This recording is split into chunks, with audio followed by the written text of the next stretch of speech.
నమస్తే. This is Shaurya. Welcome to our channel. మరి 2, 3 రోజుల నుంచి కూడాను తునిలో జరిగిన ఘటన ఏదైతే ఉందో మైనర్ బాలిక పైన అత్యాచారము, దీనికి సంబంధించి కూడా కాస్త కలకలం రేగుతూ ఉంది. రకరకాల దానిపైన కామెంట్స్ అన్ని వస్తూ ఉన్నాయి. అలాగే అనేక రకాలుగా దాని మీద స్పందన అనేది రకరకాలుగా తెలియజేస్తూ ఉన్నారు. మరి అసలు ఈ కేసు ఏంటి? ఎందుకు ఆయన ఆత్మహత్య చేసుకోవాల్సి వచ్చింది? ఆత్మహత్య చేసుకున్నాడంటే మరణించాడా, లేకపోతే సూసైడా, లేకపోతే ఇంకేదైనా జరిగిందా అన్న కోణంలో కూడా అనుమానాలు వ్యక్తమవుతున్నాయి. మరి దీనికి సంబంధించి ఫుల్ డీటెయిల్స్ ఇవ్వడానికి ఈ రోజు మనతో పాటు సీనియర్ జర్నలిస్ట్ భరద్వాజ గారు ఉన్నారు. వారితో మాట్లాడదాం. నమస్తే సార్. నమస్తే. సార్, తెలుసు మీకు ఆబ్వియస్లీ ఇష్యూ గురించి మొత్తం ఇదే చర్చ జరుగుతూ ఉంది. అలాగే చిన్నపిల్లలు ఉన్న వాళ్ళు కూడా కొంతమంది భయపడుతున్న పరిస్థితి ఉంది. అసలు అంటే ఇది రాజకీయ కోణమా, లేకపోతే ఒక హ్యూమన్ యాంగిల్లో చూస్తామా? దీని గురించి మీ వివరణ ఏంటి? అంటే చనిపోయిన వ్యక్తి తను కౌన్సిలర్ అని చెప్పుకున్నాడు. ఆయన ఉమ్, తెలుగుదేశం పార్టీకి సంబంధించిన వ్యక్తిగా కూడా ప్రపంచం మాట్లాడుతోంది. నిజమే. ఉమ్, అంటే ఫలానా పార్టీలో ఉన్నవాడు ఇలా ప్రవర్తించడం కరెక్టా అనే పొలిటికల్ డిస్కషన్లో లాక్కెళ్తున్నారు. కానీ అతను ఒక హ్యూమన్ బీయింగ్ అనేటువంటిది ముందుగా తెలుసుకోవాల్సినటువంటి అవసరం ఉంది. ఉమ్, ఎవరైనా సరే ఏ స్థాయిలో ఉన్నప్పటికీ, వాళ్ళు పోలీస్ ఆఫీసర్లు అయినప్పటికీ ఇలాంటి సమస్యలు ఉండొచ్చు. అంటే ఇది ఒక సైకలాజికల్ డిజార్డర్. ఉమ్, ఈ సైకలాజికల్ డిజార్డర్ అనేది ఎవరిలోనైనా ఉండొచ్చు. వాళ్ళు కనిపించకపోవచ్చు బయటకి. ఉమ్, వాళ్ళు బయటకి ఎక్స్పోజ్ కాకుండా ఉన్నంత కాలం, అదేదో మనకి పాత సామెత ఉంది, దొరికిన తర్వాతే దొంగ, దొరకనంత వరకు దొరే. ఉమ్, అలా వీళ్ళు దొరలుగా చలామణి అవుతారు. కానీ ఎక్కడో చోట ట్రాక్ అయ్యి ఇలా రోడ్డు మీదకి వచ్చినప్పుడు నిజానికి అతన్ని చంపేశారు అనేటువంటి ఆరోపణ కూడా ఉంది. అంటే వాంటెడ్ గానే చంపేశారు ఉమ్, అని. యాక్చువల్గా బయటకి పోలీసులు చెప్పిన సీన్ ఏంటంటే అతన్ని కస్టడీలోకి తీసుకున్నారు. ఒక వీడియో ప్రూఫ్ కూడా ఉంది. ఉమ్, అంటే ఆ తోటలోకి ఆ అమ్మాయితో, ఆయన సపోటా తోటలో ఆయన తిరుగుతూ ఉండగా ఒక కుర్రాడు వీడియో తీసినటువంటి ఫుటేజ్ కూడా ఉంది. ఉమ్, ఈ ఫుటేజ్ ఇవన్నీ, వీటన్నిటి ఆధారంతో ఆయన్ని ట్రాక్ చేసి పట్టుకున్నారు. పట్టుకున్న తర్వాత ఆయనకి ఒక విషయం అర్థమైంది. ఆయన ఇప్పుడే వస్తాను అని చెప్పి ఆ, అలా వెడుతూ వెళ్ళిపోయి ఆ చెరువులో దూకేసి చచ్చిపోయాడు అనేది పోలీసులు చెప్తున్నటువంటి వెర్షన్. ఉమ్. అలా కాదు, పోలీసులు ఏదో చేసి అందులోకి తోస్తారు కుటుంబ అనేది సభ్యులు ఆరోపిస్తున్నారు. ఆరోపిస్తున్నారు. ఉమ్, ఒకవేళ పోలీసులు చెప్పిన వెర్షన్ని నమ్మాల్సి వస్తే అలా చేసుకోవడానికి అవకాశం ఉంది. ఎందుకంటే తన పరువు పోయింది అనే స్పృహ అతనికి కలిగి ఉండొచ్చు. ఉమ్, ఈ పరువు పోయింది అనే స్పృహ కలిగిన తర్వాత ఫర్దర్ గా నా జీవితం ఏమిటి అనేది కూడా ఒక, అంటే ప్రశ్నార్థకం.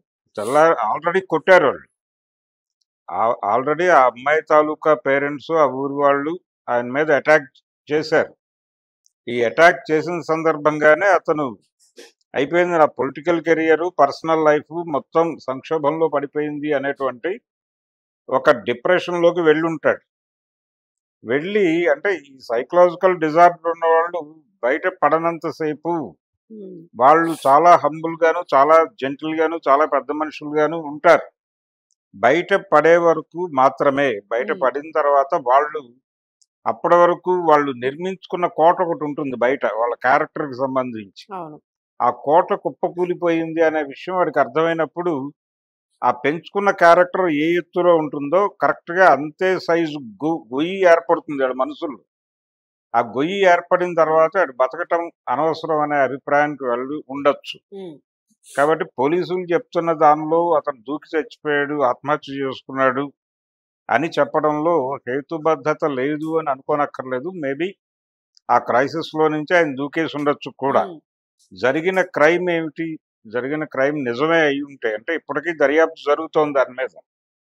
ట్రాక్ అయ్యి నిజంగానే ఆ అమ్మాయి మీద ఆయన అత్యాచారానికి పాల్పడి ఉంటే, ఒక మైనర్ బాలిక మీద, ఒక స్కూల్ గోయింగ్ చైల్డ్ మీద ఆయన అత్యాచారానికి పాల్పడ్డాడు అనేది అక్కడ ఎలిగేషన్.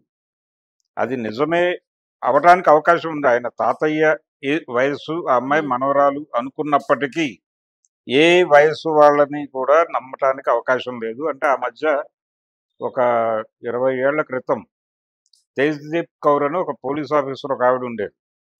ఆవిడ ఒక ప్రెస్ మీట్ పెట్టారు. ప్రెస్ మీట్ పెట్టి ఆవిడ చెప్పిన విషయం ఏంటంటే, నేను అటెండ్ అయ్యాను ఆ ప్రెస్ మీట్కి. అందులో ఆవిడ ఒక మాట చెప్పారు. అదేంటంటే, ఈ ఈవ్ టీజర్స్కి సంబంధించిన విషయాలు చెప్తూ ఆవిడ ఈవ్ టీజర్స్లో 12, 13 సంవత్సరాల వయసు దగ్గర నుంచి మొదలుపెట్టి 63, 65, 70 ఏళ్ల వరకు ఉన్నారు అని చెప్పింది ఆవిడ. ఉమ్, కాబట్టి ఆవిడ చెప్పిన విషయం ఇలాంటి సంఘటనలు విన్నప్పుడు నిజమే అనిపిస్తుంది. అలాంటి మానసిక దౌర్బల్యము, అలాగే సైకలాజికల్ డిజార్డర్లు ఇవి ఉన్నాయి, లేవు అని అనుకోవడం భ్రమ.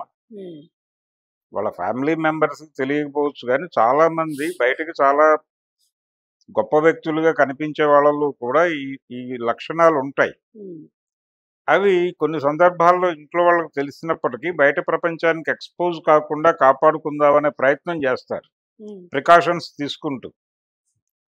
అలాంటి కండిషన్లో ఏమైనా ఈ నారాయణరావు ఉన్నాడా అనేది వాళ్ళ ఫ్యామిలీ మెంబర్స్ చెప్పాలి. వాళ్ళ ఫ్యామిలీ మెంబర్స్లో అందరూ ఇది హత్య అనటం లేదు, అవును. కొంతమంది వ్యతిరేకిస్తున్నారు, కొంతమంది కోడలు ఆవిడ కూడా ముందు అన్నారు కానీ తర్వాత ఆ, అలాంటి వ్యక్తి ఉన్నా ఒకటే పోయినా ఒకటే అది అన్నట్టుగా ఆవిడ మాట్లాడారు. అవును, ఉన్నా ఒకటే పోయినా ఒకటే, అతను పోవడం పట్ల మాకేమీ అభ్యంతరం పెయిన్ ఏం దాని లేదు, గురించి. ఆ అవును, పెయిన్ మేము ఫీల్ కావడం లేదు అన్న పద్ధతిలో మాట్లాడింది ఆవిడ. అవును. అంటే మాట్లాడిందంటే ఆవిడకి ఎక్కడో ట్రాక్ అయినాయి లక్షణాలు, ఉమ్, ఉమ్, ట్రాక్ అయినాయి కాబట్టి ఆవిడ మనసులో ఉన్నటువంటి అణిచిపెట్టుకున్నటువంటి అభిప్రాయాలు ఏవో బయటకు వచ్చినాయనే అనుకోవాల్సి వస్తుంది. అవును, అంటే ఎవరో ప్రలోభ పెట్టే పరిస్థితి కూడా లేదు అక్కడ, అవతల అవును, వాళ్ళు అంత ప్రలోభ పెట్టే పరిస్థితి ఉన్న వాళ్ళు ఏం కాదు. అవును. కంపారిటివ్గా వీళ్ళ స్ట్రేచరే పెద్దది, ఉమ్, అందుకని ఆయన మెంటల్ గా స్ట్రైన్ ఫీల్ అయి ఉండొచ్చు. అవును. స్ట్రైన్ ఫీల్ అయ్యి ఇక లాభం లేదు, ఈ జీవితం ముగించేయటం మంచిది అని ఒక వెసులుబాటు చూసుకుని ఉమ్, అలా దూకేసి ఉండటానికి కూడా అవకాశాలు ఉన్నాయి. ఉమ్, పోలీసులకి ఇది చేయటం ద్వారా, అతన్ని చంపేయటం ద్వారా వాళ్ళు సాధించేది ఏం లేదు. ఎందుకంటే పబ్లిక్ కి ఆల్రెడీ అతను ఏం చేశాడో తెలుసు, ఉమ్, పబ్లిక్ నుంచి ఆ రకమైనటువంటి డిమాండ్, ఆ మూడు లేదు. అవును. అంటే ఆ స్థాయి డిమాండ్ వచ్చేంత ఇది కాదు అది. ఉమ్, ఆ ఇన్సిడెంట్కి ఉన్నటువంటి ప్రత్యేకత, అక్కడ ఉన్నటువంటి కాంప్లెక్సిటీ, ఇవన్నీ బేరీజ్ వేసుకుంటే జనాల నుంచి ఆ రకమైన డిమాండ్ లేదు. అతన్ని శిక్షించాలనే కోరిక ఉంది, కోర్టుకు పెట్టి శిక్షించాలి, అతన్ని ఓపెన్ చేయాలి ప్రపంచానికి, అతను బతికుండగానే తన గురించి ప్రపంచం మాట్లాడుకోవటం అతను వినాలి అని వీళ్ళందరూ అనుకుంటున్నారు. ఉమ్, కాబట్టి ఆ సంఘటనకు ఉన్నటువంటి ప్రత్యేకత రీత్యా ప్రజల నుంచి డిమాండ్గా లేనప్పుడు పోలీసులు అతన్ని చంపాలని అనుకునే అవకాశం లేదు. ఉమ్, చాలా సందర్భాల్లో యాసిడ్ దాడులు ఇలాంటివి జరిగినప్పుడు పబ్లిక్ నుంచి ఒక డిమాండ్ వస్తుంది, ఎన్కౌంటర్ చేసి చంపేయండి అని. అవును. ఆ ఎన్కౌంటర్ చేసి చంపేయండి లాంటి డిమాండ్లు ఏవైనా జనంలో నుంచి వస్తే అప్పుడు పోలీసులు ఓవర్ యాక్షన్ చేసే అవకాశాలు ఉంటాయి. కానీ ఇక్కడ ఆ పరిస్థితి ఉన్నట్టుగా కనబడలేదు. ఉమ్, జనాలు ఓపెన్ గా కోరుకుంటోంది అతను మానసిక క్షోభ అనుభవించాలి బతికుండగానే ఉమ్, అన్న మూడ్లో ఉన్నారండి. కాబట్టి ఈ పెయిన్ ఎక్కడో అతను సఫకేట్ అయ్యి ఉమ్, ఇక లాభం లేదు, ఈ జీవితాన్ని ముగించేయటం మంచిది అని నిర్ణయించుకుని దూకేసి ఆత్మహత్య చేసుకుని ఉండొచ్చు. ఉమ్, పోలీసులు చంపారు అని ఆ, విపరీతంగా మాట్లాడిన వాళ్ళు కూడా నెమ్మదిగా ఆ స్వరం మారుస్తున్నారు. ఉమ్, ఆ స్వరం మార్చడం కనిపిస్తోంది స్పష్టంగా. ఇలాంటి సంఘటనలు జరిగినప్పుడు ఖచ్చితంగా కుటుంబాలలోనూ ప్రతి చోట కూడా ఒక అవేర్నెస్ కల్పించాలి. ఈ మధ్య ఏదో సినిమాలో కూడా ఉమ్, ఆ, ఒక భగవంత్ కేసరి అనే బాలకృష్ణ సినిమాలో ఈ టాపిక్ ని కొంత అవును. డీల్ చేసే ప్రయత్నం చేశాడు ఆ డైరెక్టర్, ఉమ్, ఆ స్క్రిప్ట్ రైటర్.